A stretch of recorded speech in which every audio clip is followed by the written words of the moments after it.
मेरे बारे में तो आते ही सर ने बताया कि मंच पर हमारे बीच में एक छोटा सा कवि रखा हुआ है, ऐसा है वैसा है। मैं आपको बता दूं, जो हूं यही हूं। सिंगल पीस में इतना ही आता हूं मैं। और मैं आप लोगों को बता दूं, देखो ज्यादा टेंशन तनाव लेना नहीं चाहिए। मैं मध्य प्रदेश मालवा का, इंदौर का रहने वाला हूं। मैं तो कॉलेज गया तो पीछे से एक आवाज आई, किसका बच्चा खो गया। मम्मी को बोलो बेटा कॉम्प्लेन पिलाए। यहां तक तो फिर भी ठीक था। कमबख्त कुछ लड़कियों ने तो मुझे गोदी में उठा लिया मुन्ना मुन्ना के। तो मेरी स्थिति आप लोग समझ रहे होंगे। गुजरात अपने आप में आत्मनिर्भर है। वो यहाँ की वो एक अभी हाल ही में एक शादी हुई यहाँ पर।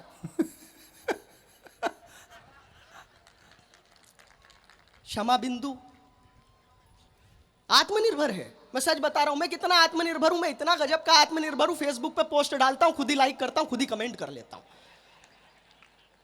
मेरी स्थिति, मैं तो सच बता रहा हूं आप लोगों को, कहीं कोई मामला नहीं बन रहा था तो मैंने लव लेटर लिखा। मेरे घर के सामने से एक समय पर रोज एक लड़की निकलती थी। अपन क्या बनिया व्यक्ति ज्यादा दूर की सोचते ही नहीं है। तो मैंने लव लेटर लिखा, दिल का पूरा हाल लिख डाला, इन कवियों की कविताएं लिख डाली, और ऐसे घड़ी मुड़ी करके घर के बाहर वो अपने समय पे आई, उठाई और चली गई। मैंने कहा गए अच्छे दिन।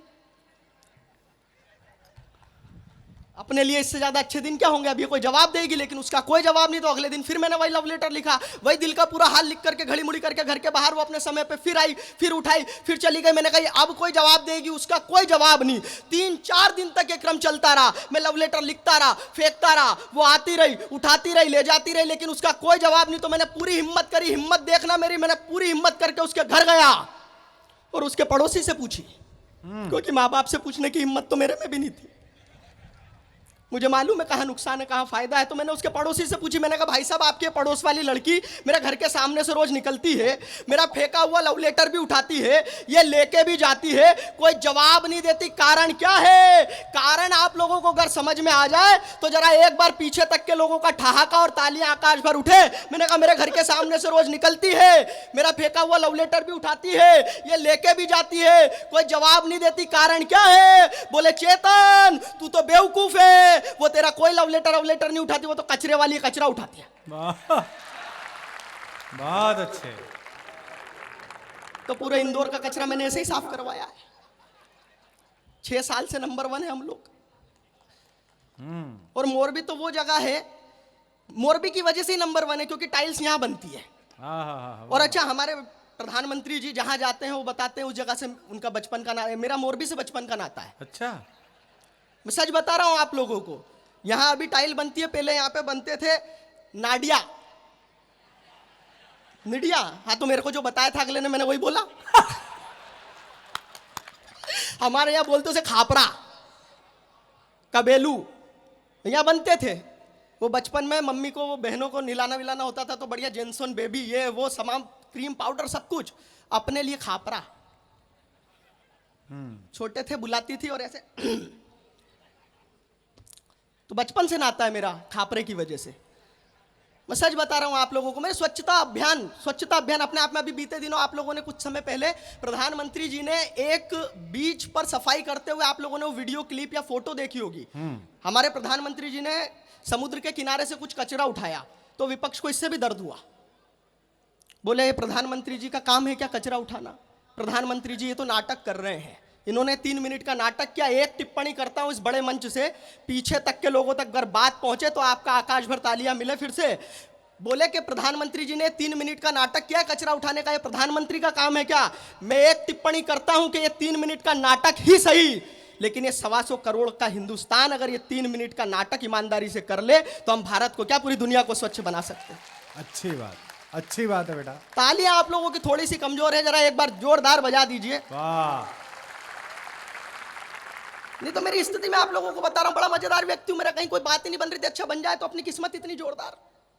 मैं बस में सफर कर रहा था, मैं खिड़की साइड बैठा हूं, मेरी प्रेमिका बगल में।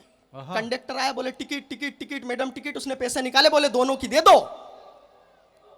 उस कंडक्टर ने उसकी तो फुल टिकट दी। Half ticket.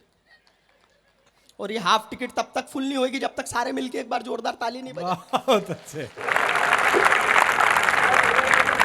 अच्छा, हाफ टिकट तक तो अमित भाई फिर भी ठीक था, कमबख्त जाते जाते ये अलग बोल के गया कि बहन जी हाफ टिकट पे पूरी सीट नहीं मिलती, अपने बच्चे को गोदी में बिठाइए। अद्भुत मामला है ये। अमित भाई मुझे मेरे बड़े भाई ये बोले सजेशन देते, बोले चेतन तेरी हाइट नहीं बढ़ रही, तू पेड़ पे लटका कर। अच्छा। ऐसा सजेशन देते, जिसमें जो दिक्कत होती है उसको वैसा सजेशन दिया जाता है। तो अमित भाई मुझे बोलते बोले चेतन तू पेड़ पे लटका कर। अब मैं इन्हें कैसे बताऊं, मैं दिन में क्या रात रात भर पेड़ पे लटका रहता, रात रात भर पेड़ पे लटका रहता था। मुझे देख के तो चमगादड़ तक घबरा जाती थी। वो एक चमगादड़ ही मुझसे बोले चेतन यहाँ पेड़ पे क्यों लटका है? मैंने कहा हाइट बढ़ाने के लिए। बोले बेवकूफ, अगर पेड़ पे लटकने से ही हाइट बढ़ती तो मैं खुद चमगादड़ से चील नहीं हो गई होती। अच्छा है। और वो समय से चील हो गई होती तो हमें कोरोना ही नहीं मिलता। अच्छा है। अद्भुत है। सर बता रहे थे अभी कोरोना के बारे में, एक घटना मेरे साथ में हुई। 4 पंक्ति पढ़ता हूं, पहली 4 पंक्ति आपकी मस्ती तक पहुंचे। कोरोना के टाइम पे, लॉकडाउन के टाइम पे जो भी घर से बाहर निकल रहा था, पुलिस वाले भी चौराहे पे डंडा वंडा सैनिटाइज करके थे।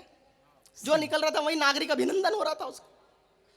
मेरे साथ में एक घटना हुई, घटना आपके आनंद तक पहुंचे कि एक विपदा अभी तलक ना टली थी, हम खुद परेशानी बड़ी दूजी लेके आ गए। आहा। एक विपदा अभी तलक ना टली थी, हम खुद परेशानी बड़ी दूजी लेके आ गए। नेटवर्क का हुआ है बेड़ा गर्क नर्क जैसा, 4G के युग में भी 2G लेके आ गए। तो बाहर से आए तब चाल देख कर मेरी पूछा गया आप क्या चेतू जी लेके आ गए? तो पुलिस के डंडों की मार इतनी पड़ी कि सूजी लेने गए थे, वह सूजी लेके आ गए, सूजी लेने गए थे।